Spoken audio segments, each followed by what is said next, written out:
Hola amigos, amigas, bienvenidos a Aprende Biblia. Estamos trabajando con personajes reales de la historia, de la palabra de Dios, reales en cuanto a personas como nosotros, israelitas principalmente del Antiguo Testamento, aunque la clase pasada fue acerca de Ciro el Grande. Hoy vamos a hablar acerca de un juez que estuvo con Israel, que inició con circunstancias muy particulares, pero muy frecuentes en la palabra de Dios, y es el que la gracia ha ayudado a las personas a cumplir los propósitos de Dios y que estas personas tienen todas las características suficientes para no calificar, para llevar a cabo la voluntad de Dios, para no calificar, para ser y hacer cosas significativas, siguiendo el propósito de Dios para su pueblo. Y esto Pablo lo enseña con muchísima claridad cuando tiene un aguijón en la carne y ha orado al Señor 3 veces y el Señor le contestó: bástate mi gracia, porque mi poder se perfecciona en la debilidad. Seguramente Pablo, como maestro de la ley, tenía la absoluta y la claridad acerca de esto, y muy probablemente recordó a Gedeón, que era la persona menos calificada para hacer muchas cosas que hizo, como muchas. Y otra de las cosas que también Pablo probablemente recordaba de Gedeón era acerca de su debilidad, acerca de las limitantes tan grandes que tenía como persona, como familia, como guerrero, ya no digamos como líder, y mucho menos como una persona que fuera capaz de liderar algo tan significativamente importante como era el liberarlo por el continuo asedio de los enemigos del Señor, de Madián.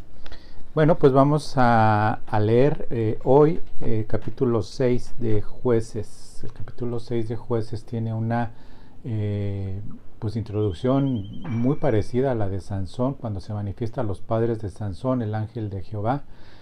Aquí es directamente a Gedeón, que se aparece abajo de una encina, de un árbol muy frondoso, en donde Gedeón está escondiendo el poco grano que quedaba de los madianitas. A manera de brevario y de introducción, también te quiero decir que los madianitas eran los ismaelitas, en realidad parientes descendientes de Abraham y de Sétura, una de las esposas de Abraham. Estos madianitas, descendientes de Ismael, pues evidentemente era un pueblo nómada, principalmente, que estaba aliado con otras ciudades, y cuando los israelitas toman posesión de la tierra y demás, vemos una vez tras otra que hicieron lo malo a los ojos de Jehová, hicieron lo malo a los ojos de Jehová. Y bueno, Dios levantaba a caudillos o jueces, y vemos en capítulos anteriores de Jueces a Débora, y cómo se levanta como juez, haciendo grandes cosas, y termina: y los hijos de Israel hicieron lo malo a los ojos de Jehová. Bueno, pues igual en el capítulo 6, al ser pues parientes de alguna forma, lejanos, pues no les quitaba el hecho de que fueran malos con ellos, porque fueron entregados por Dios a los madianitas por 7 años. Otra cosa interesante, antes de comenzar a contar este asunto, fíjate que ellos se fueron a cuevas, se fueron a vivir a cuevas, porque cuando empezaban a sembrar los israelitas, los dejaban en paz, pero cuando llegaba el tiempo de la cosecha, llegaban estos como plaga, y se llevaban todo y hacían desastre y medio y demás. Y pues sí, entre todos los desastres, el peor de los desastres que había en este pueblo es que dejaron la tierra y se fueron a vivir a cuevas y lugares fortificados, cavernas, cuevas en los montes, ¿ok? Bueno, vamos a comenzar entonces. Te voy a leer Jueces 6. Los hijos de Israel hicieron lo malo ante los ojos de Jehová, y Jehová los entregó en mano de Madián por 7 años, y la mano de Madián prevaleció contra Israel. Y los hijos de Israel, por causa de los madianitas, se hicieron cuevas en los montes y cavernas y lugares fortificados. Pues sucedía que cuando Israel había sembrado, subían los madianitas y amalecitas y los hijos del oriente contra ellos, subían y los atacaban, y acampando contra ellos destruían los frutos de la tierra hasta llegar a Gaza, y no dejaban que comer Israel, ni ovejas, ni bueyes, ni asnos, porque subían ellos y sus ganados, y venían con sus tiendas en grande multitud como langostas. Ellos y sus camellos eran innumerables. Así venían a la tierra para devastarla. De modo que empobrecía Israel en gran manera por causa de Madián, y los hijos de Israel clamaron a Jehová. Y cuando los hijos de Israel clamaron a Jehová a causa de los madianitas, Jehová envió a los hijos de Israel un varón profeta, el cual les dijo: así ha dicho Jehová, Dios de Israel: yo los hice salir de la tierra de Egipto y saqué de la casa de servidumbre, os libré de la mano de los egipcios y de la mano de todos que os afligieron, a los cuales eché delante de vosotros y os di la tierra. Y yo os dije: yo soy Jehová vuestro Dios, no temáis a los dioses de los amorreos en cuya tierra habitáis, pero no habéis obedecido mi voz. En esto le manda un profeta a los hijos de Israel, y les profetiza y les enseña esto. Y bueno, pues vino entonces en el siguiente versículo 11: y vino el ángel de Jehová y se sentó debajo de la encina que está en Nofra, la cual era de Joás, y su hijo Gedeón estaba sacudiendo el trigo del lagar. Este hijo de Joás, Abiezeri, era una persona abiezerita. Me imagino que no tengo mucha claridad a qué se refiere, me imagino que de la familia, para esconderlos de los madianitas, es decir, estaba escondiendo debajo de esta encina, de un árbol muy frondoso, muy grande, el trigo, para esconderlo de los madianitas, pues para que no se lo llevaran. Y en el versículo 12, el ángel de Jehová se le apareció y le dijo: Jehová está contigo, varón esforzado y valiente. Sabemos la inmensidad de predicaciones al respecto de este versículo, en el sentido de que, pues sí, de que Dios llama a las cosas que no son como si fuesen. Y es este ángel de Jehová que le dice: varón esforzado y valiente. Y Gedeón le respondió: Señor mío, si Jehová está con nosotros, ¿por qué nos ha sobrevenido todo esto? ¿Y dónde están todas sus maravillas que nuestros padres nos han contado, diciendo: no os sacó Jehová de Egipto, y ahora Jehová nos ha desamparado y nos ha entregado en mano de los madianitas? Nuevamente vemos una reacción, porque el Gedeón no reparó en el llamado de varón esforzado y valiente. Yo en lo particular no sé si porque él sabía que lo era, esforzado y valiente, aunque los hechos posteriores demuestran que no. Tampoco reparó en que era el ángel de Jehová, que alguna característica diferente a las demás personas debería de haber tenido como para ser el ángel de Jehová, porque le dijo: Señor mío. O sea, no lo reconoció probablemente como el ángel de Jehová, y si lo hubiera reconocido ni siquiera se postró, ni siquiera preguntó, o al menos se hubiera cuestionado el saludo de varón esforzado y valiente. Recordemos que cuando Gabriel se manifiesta a María, le dice: bienaventurada, llena de gracia.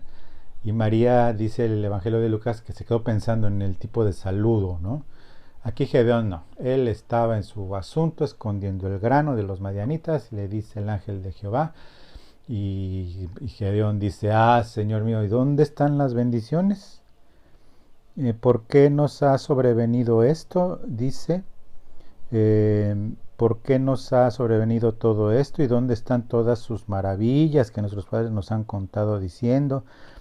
Nos sacó de Egipto, ya había pasado lo que había venido este profeta y lo que les había dicho, y pues evidentemente es un reclamo. Es un reclamo porque se mide las bendiciones de Dios en función de las circunstancias. Si las circunstancias no son favorables, significa que Dios no me está bendiciendo. Y si no me está bendiciendo, también estoy cuestionando todo lo que nos contaron que hacía Dios o que hizo Dios anteriormente en nuestras familias o en nosotros mismos incluso, diciendo pues nos entregó en manos. Sí, pero ¿en dónde quedó entonces la reflexión del versículo 1? Los hijos de Israel hicieron lo malo ante los ojos de Jehová y Jehová los entregó en mano de Madián por 7 años. Y otro asunto acerca de Gedeón en esta situación es que había en su casa un ídolo de Acera, no de cera, sino de Acera, la supuesta reina de los cielos, en su misma casa, y a Baal también. Y pues aquí es en donde vemos cómo el Señor, cuando ordena todo lo que ordena, y para hacer cosas y maravillas, para Dios, empieza por la casa. Sabemos que el juicio de Dios comienza por la casa de Dios, y comenzó este llamamiento de Gedeón antes de afrontarse, como bien en los capítulos 7 y 8, a los madianitas. Tremenda victoria y con muy poco esfuerzo realmente. Vemos que antes de todo esto, Gedeón tuvo que hacer cosas primero en su casa y contar con, si no con el apoyo o la bendición de sus parientes, sí al menos con no tener esos ídolos en su casa. Y viene demostrado en la siguiente. Cuando hace esta protesta, de alguna forma, dice: no nos sacó Jehová de Egipto, y ahora Jehová nos ha desamparado y nos ha entregado en mano de los madianitas. No nos sacó de Egipto y nos entregó en manos de madianitas, como si hubiera sido ayer que los sacó de Egipto. Habían pasado muchos incrédulos, muchos pecados, muchísimas cosas, y dice, pues, nos sacó de Egipto y ahora nos ha desamparado. O sea, cero historia, cero autorreflexión, cero introspección.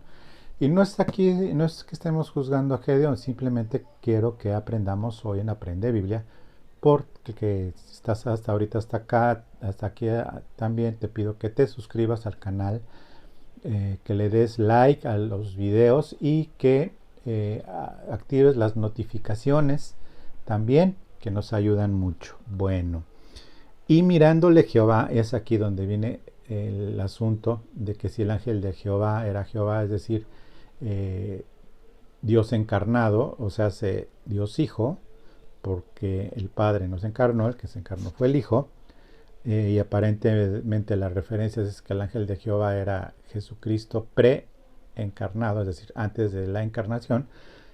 Pero vamos a dejarlo así, que dice, y mirándole Jehová le dijo: ve con esta tu fuerza y salvarás a Israel de la mano de los madianitas. ¿No te envío yo? Bueno, mirándole el Señor le dijo: ve con esta tu fuerza. ¿Cuál fuerza? Y aparte le dice: con esta tu fuerza. No le dice: con mi fuerza. Aquí el asunto no era la fuerza ni de Dios ni de Gedeón. El asunto era: ¿no te envío yo? El asunto es ser enviados. El asunto aquí es que el Señor nos ha enviado a predicar las buenas nuevas, a hacer muchas cosas, pero a lo que nos ha enviado, en primer lugar, es a comenzar por casa. Y comenzar por casa es el poder cantar con sabiduría, pero el poder declarar: ya no vivo yo, mas Cristo vive en mí, y lo que ahora vivo en la carne, lo vivo en la fe del Hijo de Dios, el cual me amó y se entregó a sí mismo por mí. Crucificado estoy con Cristo Jesús. Por ahí se comienza, amigos, amigas, hermanos, hermanas. El Señor nos ha enviado, pero lo primero es que tenemos que hacer en casa, con nuestra propia fe. Y las fuerzas vendrán de Dios, como se demuestra.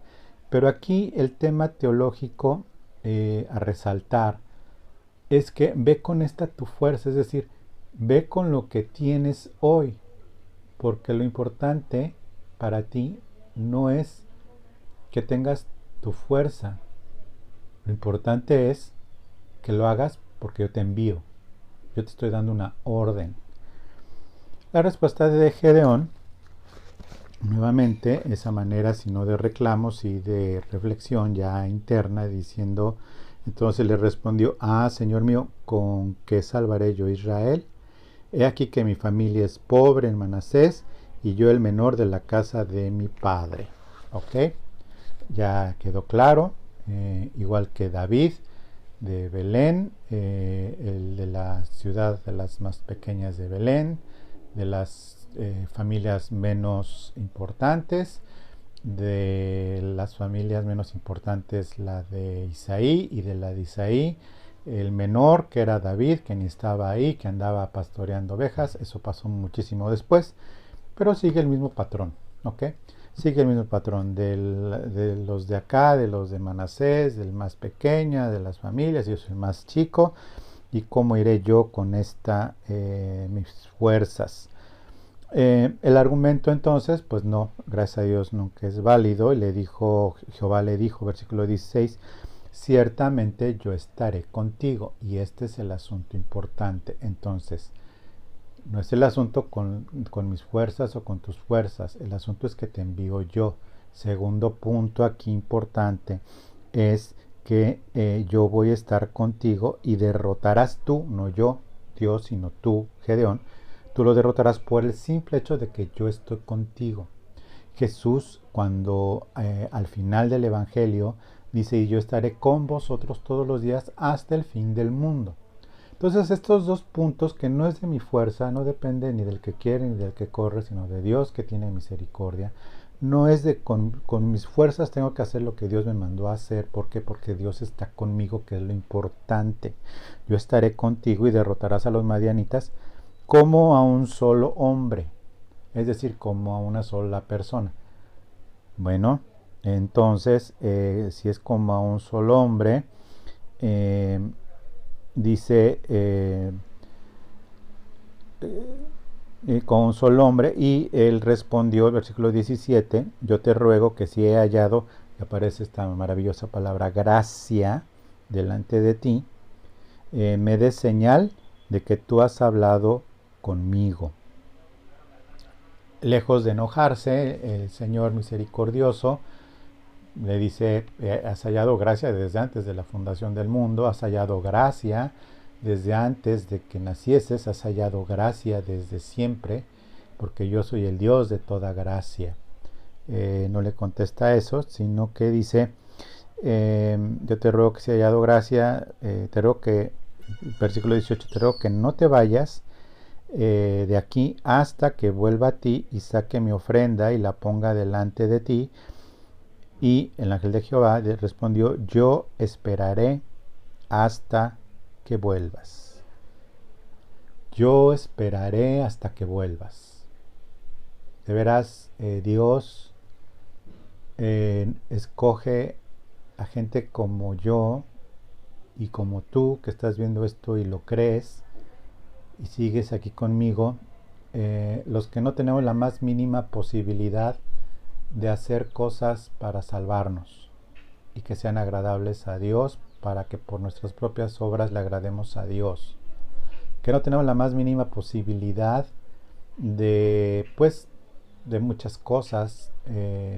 Dice, a lo débil del mundo escogió Dios, y está más que evidenciado en el Antiguo Testamento que lo débil escogió Dios para mostrar su gloria a un pueblo esclavo, descendientes de un gran señor que era Abraham, y de su descendencia Isaac y Jacob. Nosotros también, no por nuestra descendencia genealógica, ascendencia o descendencia genealógica, sino por la gracia de Dios. Dice, yo te voy a esperar. Y el Señor lo esperó. ¿Por qué? Porque, bueno, versículo 19, y entrando Gedeón preparó un cabrito, panes sin levadura, una efa de harina, y puso carne en el canastillo y demás. Prepara todo esto. Nada más como un dato para calcularle el tiempo. Una efa de harina son 37 litros. Es una medida seca. 37 litros de harina, no sé cómo se prepare, no sé cuánto tiempo se prepare un cabrito. Estaba vivo, ya estaba muerto, o ya estaba listo para prepararse. Pero media hora no fue. Media hora no fue, yo creo que fue un tiempo bastante prolongado. Y cuando sale en el versículo 20, dice entonces el ángel de Dios, aquí cambia la palabra a Elí, dice entonces el ángel de Dios le dice a Gedeón, toma la carne y los panes sin levadura y ponlos sobre esta peña y verte el caldo, y él lo hizo así. Y extendiendo el ángel de Jehová el báculo que tiene en su mano, tocó con la punta de la carne y los panes sin levadura, y subió fuego de la peña, el cual consumió la carne y los panes sin levadura, y el ángel de Jehová desapareció de su vista. Bueno, esto tiene significado muy importante acerca de Dios. El báculo sabemos que es un símbolo pastoral actualmente en la Iglesia Católica, pero hay referentes de esto del báculo con respecto a los legisladores, que eran los que usaban el báculo en civilizaciones incluso distintas a la hebrea, obviamente. El báculo es símbolo de autoridad y símbolo de legislación, ¿ok? Aunque se le da también el sinónimo o símbolo de pastoral en el sentido de guianza, como lo hace la Iglesia Católica, pero también de autoridad. De hecho es el que representa la máxima autoridad, no tanto para apoyarse como lo usaban o lo usan los pastores para ir escalando montañas como apoyo, no porque sea una muleta, sino para ir escalando, o bien para corregir a las diferentes ovejas en su camino. Las ovejas que va guiando este pastor, bueno, este báculo que es así redondito y demás, solamente tocó la carne y con el caldo rociado. Esto significa que no había manera de que hubiera fuego, ¿ok? Dice que lo puso sobre la peña. Dice y puso carne en un canastillo y el caldo en una olla, y sacándolo se lo presentó debajo de aquella encina. Entonces el ángel de Dios le dijo, toma la carne y los panes sin levadura y ponlos sobre la peña y vierte el caldo, y lo hizo así, y extendió la mano, el ángel de Jehová, el báculo, y que tenía en su mano, tocó la punta de la carne y los panes sin levadura, y subió fuego de la peña. ¿Cómo que subió fuego de la peña? No le dijo que hiciera, como por el caso de Elías, que fue posterior, mucho posterior a este juez, pues que hicieran el altar, como estaban las instrucciones, sino ponlo encima de una peña, es decir, en una piedra, y aparte verte el caldo. No le dijo pon leña para que veas. O sea, era una prueba evidente de que era algo sobrenatural. ¿Por qué? Porque salió fuego. Salió fuego y el cual consumió este fuego la carne y los panes sin levadura, y el ángel de Jehová desapareció de su vista. Versículo 22, viendo entonces Gedeón, que era el ángel de Jehová, dijo, Señor Jehová, he visto al ángel de Jehová cara a cara. Sí, se recordaban que Moisés nada más pudo ver la espalda, y de verdad el que viera al Señor moriría. Pero Jehová le dijo, paz a ti, no tengas temor. no morirás, por el hecho de haber visto a Dios mismo. Es en donde se respalda con muchos buenos argumentos de que el ángel de Jehová es Jehová, o sea, Jesucristo. Y edificó allí Gedeón altar a Jehová y lo llamó Jehová Salom, el cual permanece hasta hoy en Nofra de los abiezeritas. Bueno, aconteció que la misma noche le dijo Jehová: toma un toro del hato de tu padre, el segundo toro de 7 años, y derriba el altar a Baal que tu padre tiene, y corta también la imagen de acera que está junto a él. Y edifica altar a Jehová tu Dios en la cumbre de este peñasco, en lugar conveniente, y tómalo, y tomando el segundo toro, sacrifícalo en holocausto con la madera de la imagen de acera que habrás cortado. Gedeón toma 10 hombres, hace todo esto, pero por temor lo hace en la noche, por si las dudas todavía existe todo, y es lo que comentaba hace rato. Comenzamos por casa. Comenzamos por casa, y el Señor nos ayuda a hallar gracia también cuando comenzamos por casa. Si el Señor comienza por casa, es porque dentro de esto, limpieza, vamos a llamarla así, este reordenamiento que Dios hace en las casas de nosotros antes que salgamos o sigamos, o simplemente con el hecho de conservarnos en la perseverancia de los santos, continúa Dios trabajando en nosotros.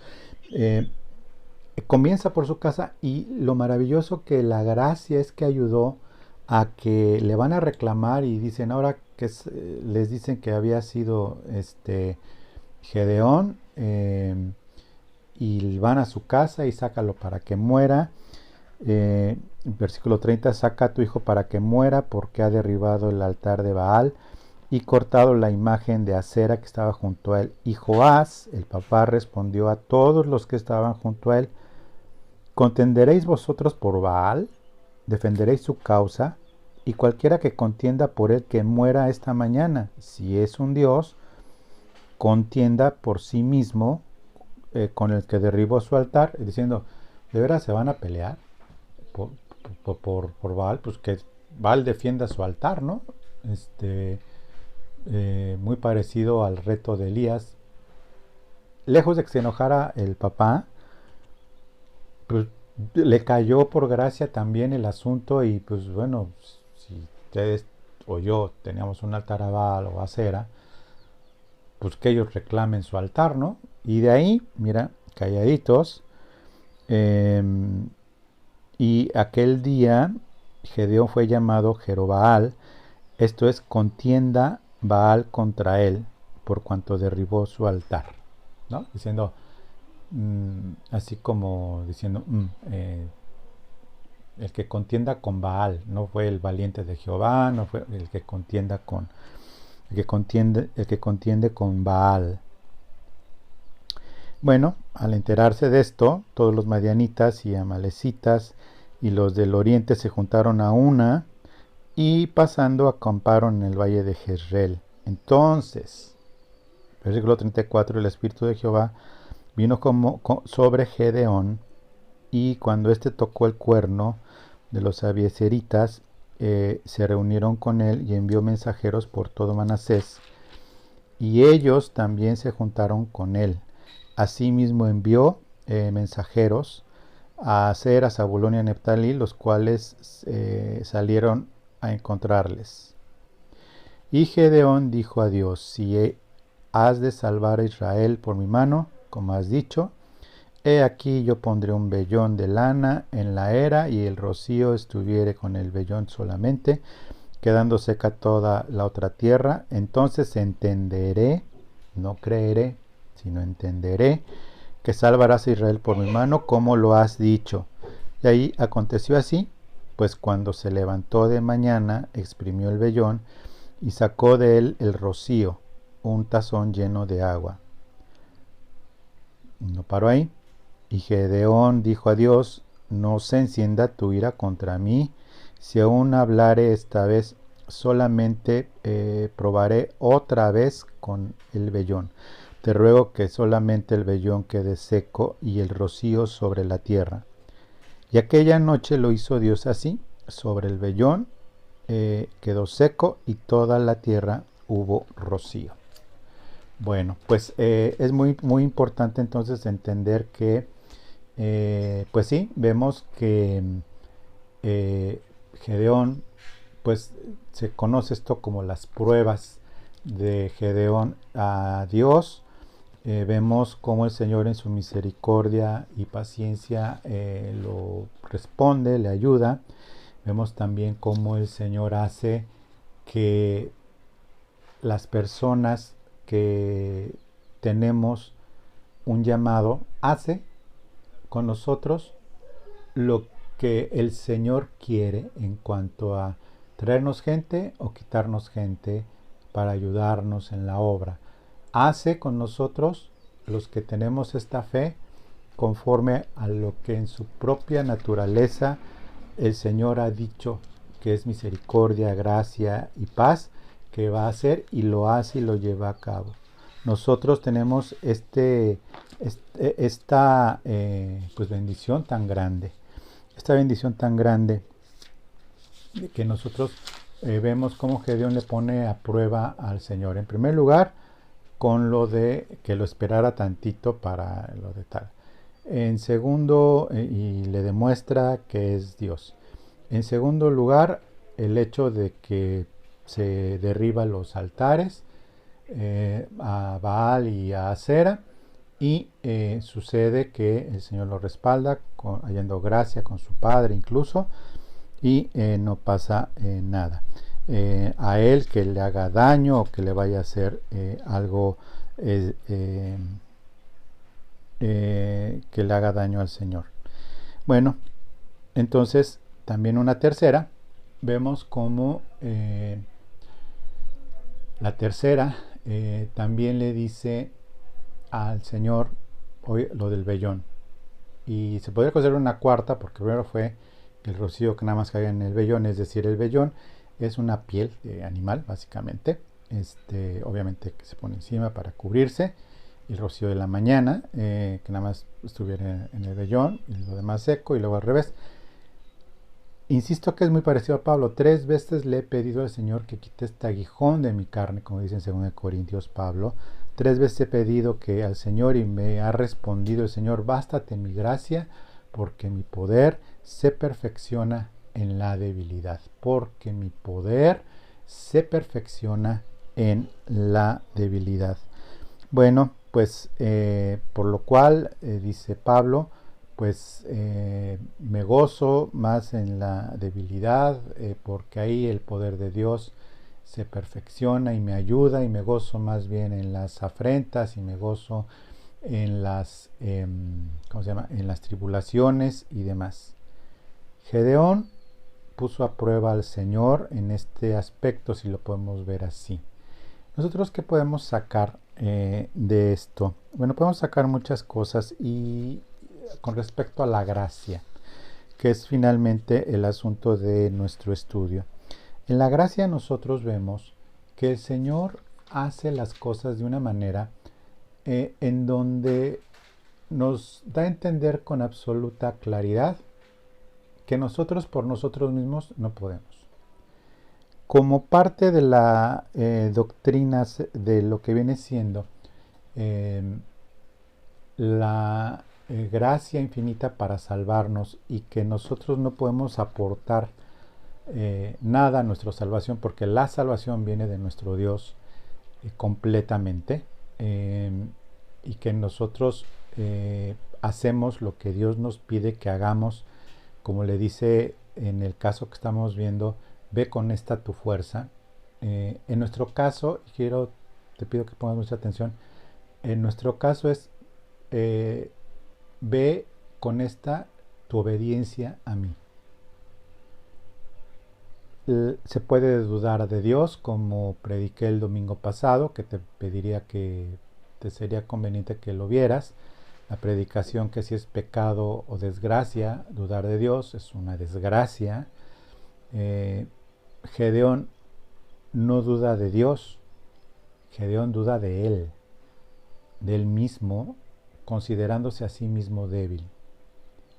Y lejos de ser reprochable para Gedeón, o de Gedeón un reproche, pues no, la verdad es de que tenía absoluta conciencia que él no podía, y por eso Dios en su paciencia y en su misericordia no le reprende, no lo regaña, al contrario, lo espera Dios, creador del universo, lo espera sentadito a que haga un cabrito y 37 litros de harina para hacer panes sin levadura. Yo no sé cuánto saldría, pero yo creo que saldrían un montón. Y el cabrito y el caldo y todo eso, unas, no sé, 5 horas, 4 horas, lo que sea. Regresa y ahí está y demás. Gedeón conocía perfectamente sus capacidades. Entonces, ese asunto de fincarse en un evangelio, en tu decisión de ser creyente o no, fincar tu fe en un evangelio en el sentido de que tú estás cerca o lejos de Dios, en que si tú crees que Dios va a ser y vas a ser bendecido, y algo yo creo que más, si no grave, sí lamentable, y es el hecho de medir el medidor del bendisonómetro, si existiera, el medidor de bendición, en las circunstancias. Si me ha ido mal, es porque Dios no me está bendiciendo. Pues no que Dios iba a hacer tal cosa, es decir, no que nos sacó de Egipto para bendición, ve nomás cómo estamos. La pregunta no sería esa, es, ve cómo estoy, y ahora entiendo muchas de las cosas en las que no hay absolutamente una sola cosa reclamable a Dios.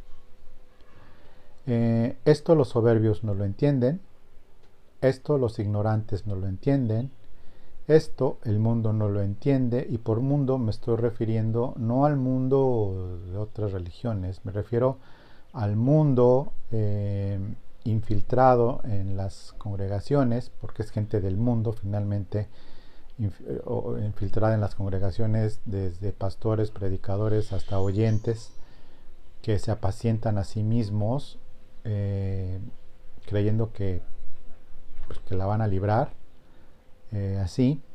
Y es en donde nosotros debemos de tener esta seria reflexión. Al igual que Gedeón, insisto, no depende de nosotros. Ve con esta tu obediencia si a nosotros nos tocara algo en la gracia. Por eso estoy contrastando personajes, personas, más bien, del Antiguo Testamento con lo que es las doctrinas de la gracia, y bueno, y más enfocado a lo que viene siendo toda la confesión de fe, no solamente de los cánones de Dort, sino también lo que viene siendo la confesión de fe de Westminster. Con esto, bueno, pues quiero terminar el siguiente capítulo.